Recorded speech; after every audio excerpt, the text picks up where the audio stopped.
Joining us now, South Carolina Republican Senator Lindsey Graham and Connecticut Democrat Senator Richard Blumenthal. Thank you all for being here this morning. We know that you have traveled to Ukraine together, so let's talk about what's going on there, because now you have this package coming back to the Senate.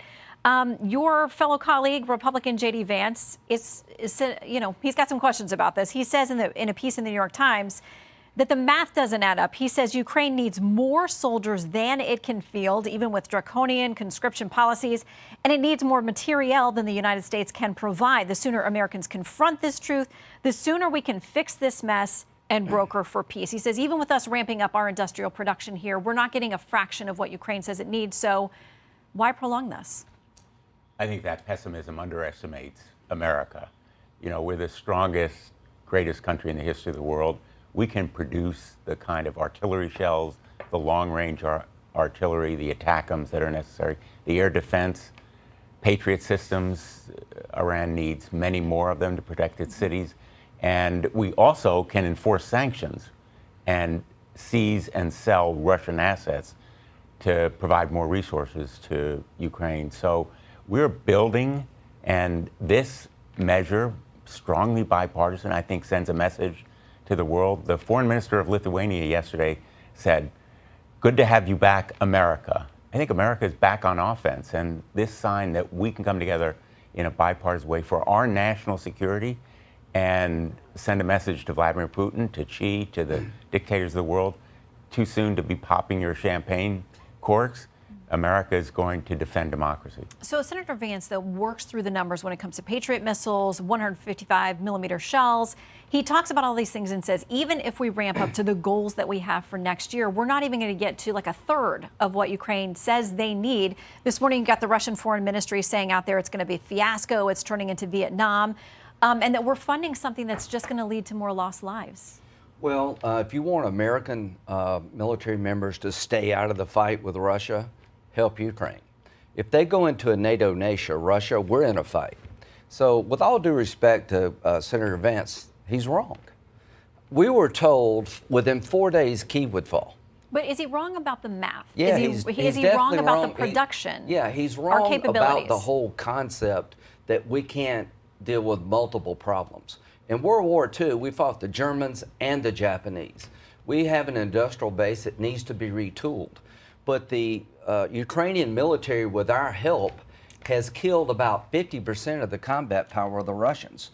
This is the year of more. They're going to have more weapons, but we also want them to have new weapons, ATACMs to knock the bridge down between Crimea and Russia. They're going to have F-16s. So this idea, give up on Ukraine makes the world safer. If you pull the plug on Ukraine because you don't have enough capability, there goes Taiwan. The Ukrainians are fighting like tigers. This aid package has a loan component to it. This would not have passed without Donald Trump. I want to thank the House Speaker and Hakeem Jeffries working together in a bipartisan fashion to give weapons to Ukraine to fight a fight that matters to us. And President Trump has created a loan component to this package that gives us leverage down the road. So this idea that we can't help Ukraine, Israel, and Taiwan at the same time, I reject that. I reject it totally. Okay, and he's wrong on the numbers also, because the Defense Production Act, which we used in the Korean War, can convert civilian production capacity to produce the artillery, the vehicles, all of the stuff that the industrial base can and will produce if it's given the right demand signal. And we know on the Armed Services Committee, where I serve, that a consistent demand signal is necessary to produce the kind of investments that is necessary for those numbers to change. Okay, well, we're not there. The tooling up has not happened. Thank God that our parents and grandparents didn't have that attitude in World War II.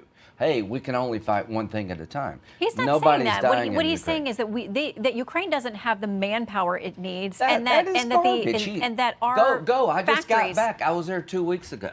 They changed their conscription laws. They've got all the manpower they need. They need weapons. Is what they don't have is weapons.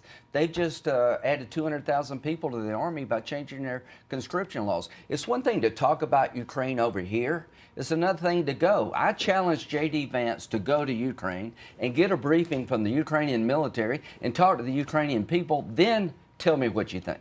All right, well, maybe you all can go together. Yeah, he could go on your next trip. Yeah, we're going back. You're welcome to come. Quit talking about things you don't know anything about until you go. Okay, we'll wait to hear his response on that. I want to ask about something else that you all have worked on, and that's passing FISA, because this happened late Friday night. There's been a lot of blowback to that. Your colleague, Mike Lee, who is conservative and in some ways would have a libertarian bent, is very worried about where this is going to go. Like you all, he's an attorney. He said this as a warning about FISA getting passed without a warrant requirement for Americans.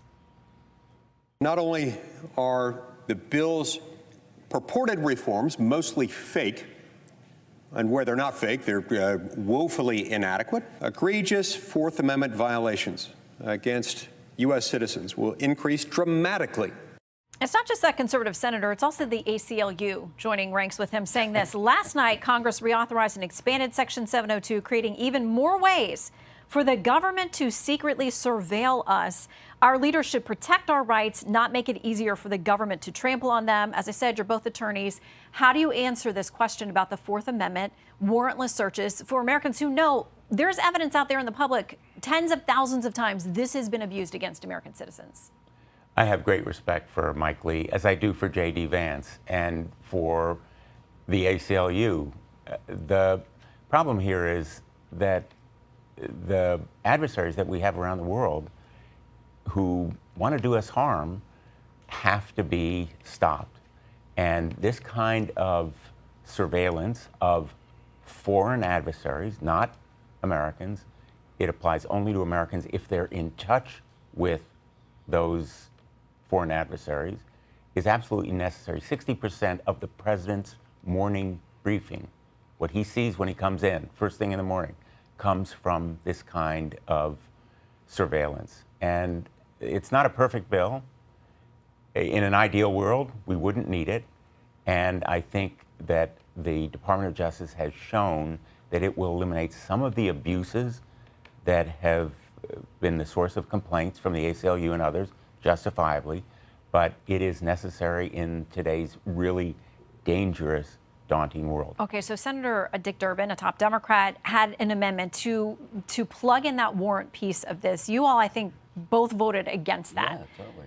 So, yes, we all understand the struggles of national security and those kinds of things, but constitutional rights are sacred for a reason. We're at war, in case you missed it. I've never seen more threats to the homeland than I do right now. The FBI director says everywhere he looks, he sees blinking lights. 702 applies to foreign people on foreign soil that we believe mean us harm. But often scoops up Americans in those searches. Yes, we're following some guy overseas who we think to be a terrorist. If he's talking to somebody in the United States, we can query the system to find out what's up. Maybe they're threatening me. I'm on the threat list. One of the reasons that they told me about what they want to do to me is they captured something overseas. So if two foreigners are talking about Boeing or Lindsey Graham, we can query the system and find out what they're talking about. If they think I'm involved with them, they have to get a warrant. But before 9/11, the FBI and the CIA could not talk to each other. We're at war. They're coming to kill us all. We have a broken border. I want to know what they're talking about over there before they kill us here. And if you shut this thing down, you've turned the war into a crime. We're not fighting a crime. We're fighting a bunch of people who would kill all of us if they could get here. So when you intercept information from a foreigner overseas talking about attacking America, I want to know what they're talking about. And if you believe an American's involved, you have to get a warrant. We're at war. This is intelligence gathering. These people also wanted us out of Afghanistan. I love Mike Lee. I like JD Vance. But they all said we need to leave Afghanistan. Here's what I will tell you. If you give Putin Ukraine, he will not stop. This is not about containing NATO. And if you give him Ukraine, there goes Taiwan, because China's watching to see what we do. And if you shut down 702, you're making it so easy for the terrorists to talk to each other about killing us. We're at war. I think it's different to talk about shutting down 702 and instituting a warrant requirement involving Americans. The warrant we can agree on that. shuts it down, is what I'm trying to tell you. If there's information about American picked up, you have to get a warrant if you think the Americans up to no good helping the terrorists. But I want to know what they're talking about when it comes to Lindsey Graham. Two quick points. First of all, I've been a prosecutor for most of my career. I was the U.S. Attorney in Connecticut, then I was Attorney General of Connecticut for 20 years. I know what it takes to get a warrant. And often these kinds of surveillance activities have to be done quickly, expeditiously, without going to the Foreign Intelligence Surveillance Court to get a warrant. I have great respect for the need to have strong oversight. We need to do a better job in the Congress of overseeing these programs so there are no potential abuses, because nothing's more important than privacy. Exactly. We got to leave it there, but you can understand there are a number of Americans who are concerned about the conflict between those things and the fact that the FISA court has had abuses. So we know that you all can now have lunch with Senators Lee and Vance. Attacked, yes, like, as we all are. Any minute now. Okay. Well, let's hope that is not true. Senators, good to see you both. We know that there are imposing threats at all times. Thank you.